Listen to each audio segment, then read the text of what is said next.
There is something strangely satisfying about a piece of tech that just does its job without needing a manual the size of a phone book.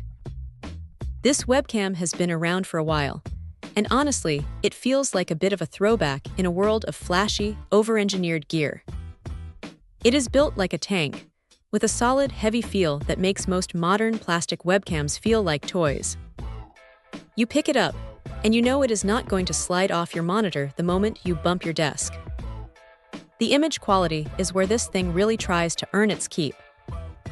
It uses a glass lens rather than the cheap plastic you find on budget models, and that makes a noticeable difference in how sharp things look.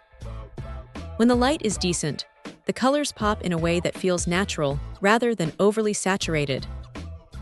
It has this true color tech built in, which is basically a fancy way of saying it tries to keep your face from looking washed out or ghostly when the sun shifts behind a cloud. It handles those lighting changes surprisingly well, adjusting on the fly so you are not constantly fiddling with settings during a call. Now here is the thing about the autofocus. It is snappy, but it has a bit of a personality. It is precise, sure, but if you move around a lot or hold something up to the lens to show off, it might take a split second to catch up. It is not a deal breaker, but it is a reminder that this is older hardware. The microphone is another interesting point. It is a wideband setup, and for a built-in mic, it is actually quite clear.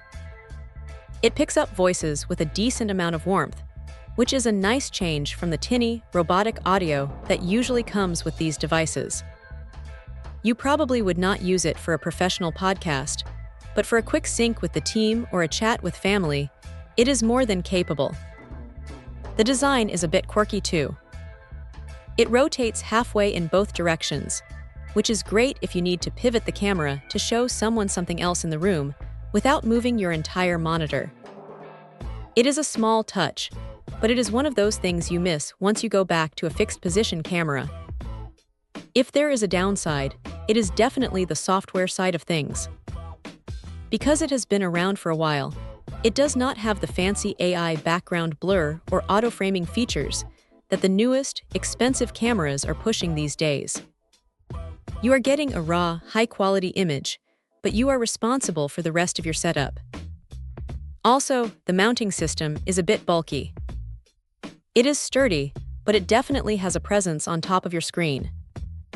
So, is it still worth a spot on your desk?